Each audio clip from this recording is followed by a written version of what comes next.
today, because we all know that what President Biden put forward, it is so out of touch and is very unaffordable. And Iowans comment about this as they've watched the news. They see that President Biden intends to raise taxes. He is killing jobs with his budget proposal, and he's hurting our small businesses. Again, Iowans see that it's reckless. Americans know this. I'm glad they're paying attention. And because they're paying attention, and it is Sunshine Week, what we would like to see is more transparency out there.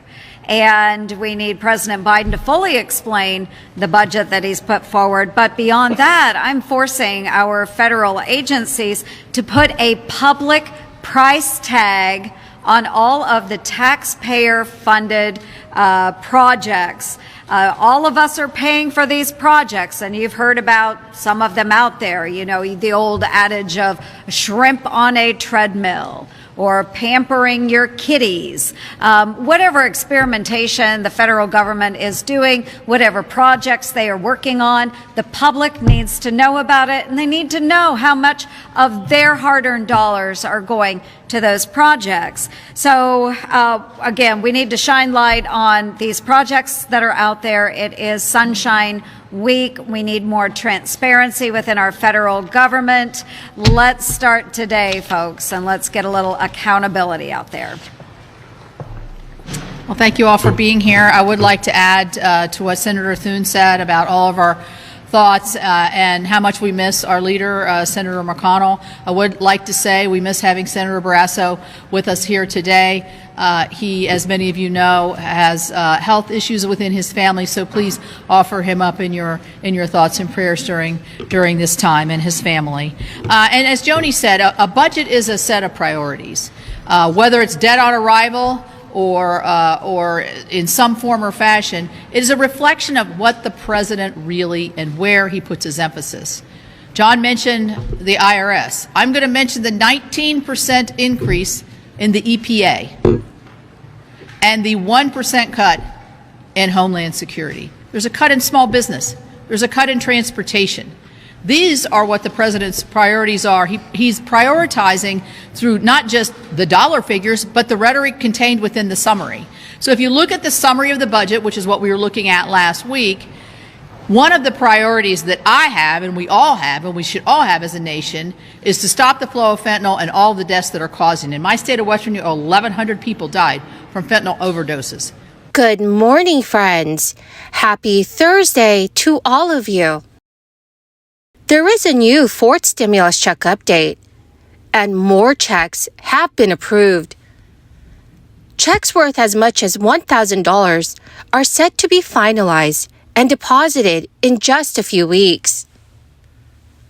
The Federal Reserve is also now meeting with top lawmakers and economists to discuss the next steps to address inflation. My friends, please make sure that you watch until the end of this video. Also, tomorrow, I will be announcing 2 winners for the Walmart gift card giveaway. If you would like to enter the giveaway, friends, all you have to do is click and like several of my videos and comment below the keyword of each video that you watch. My friends, the more videos that you watch and then comment on, the greater your chances of winning the giveaways.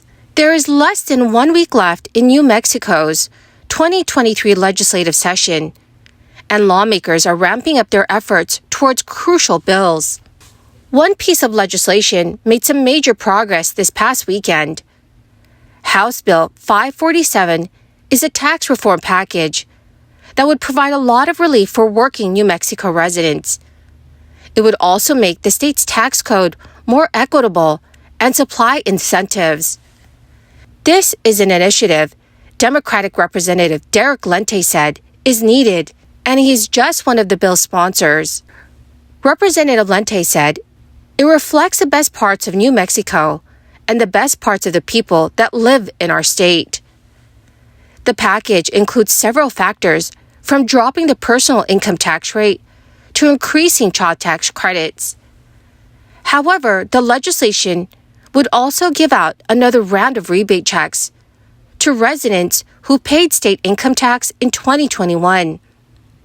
Representative Lente said $500 will be sent out to a single filer and $1,000 to joint filers.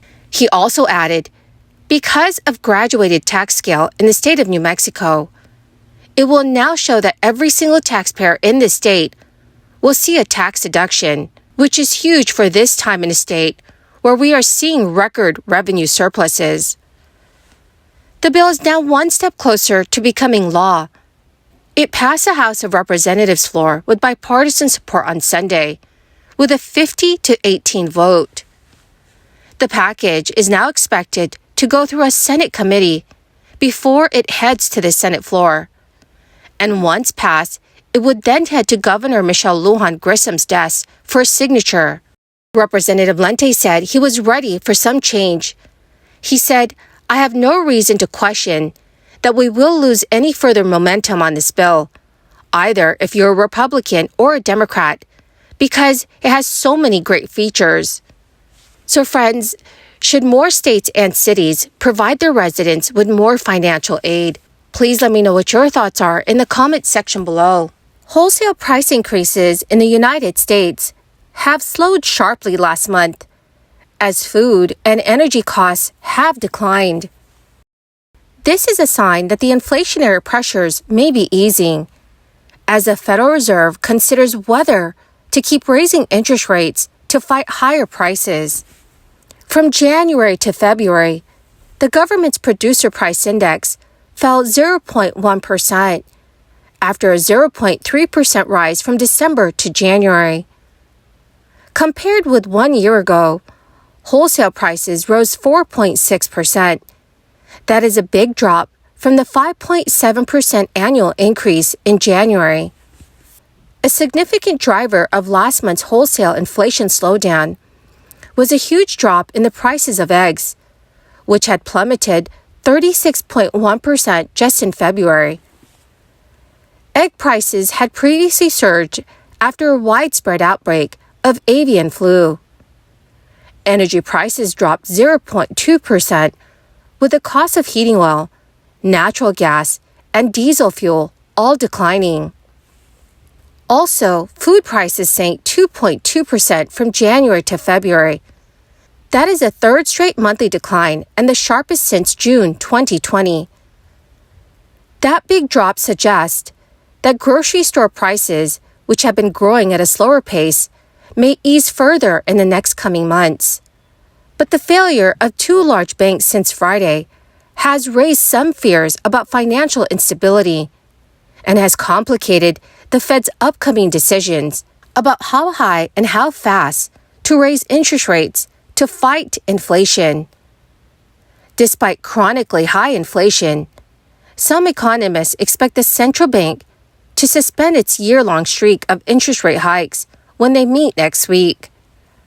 Many other analysts foresee only a modest quarter-point increase next week, rather than the half-point Fed hike that they had previously expected.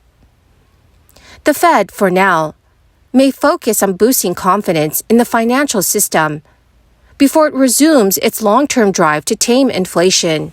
That would be a sharp shift from just a week ago, when Federal Chair Jerome Powell suggested to a Senate committee that if inflation did not cool, the Fed will raise its benchmark interest rate by a substantial half point at its next meeting. So when the Fed raises its key rate, it typically leads to higher rates on mortgages, auto loans, credit cards, and many business loans. Well, my beautiful and most amazing friends, that is the end of my daily stimulus update video for this Thursday.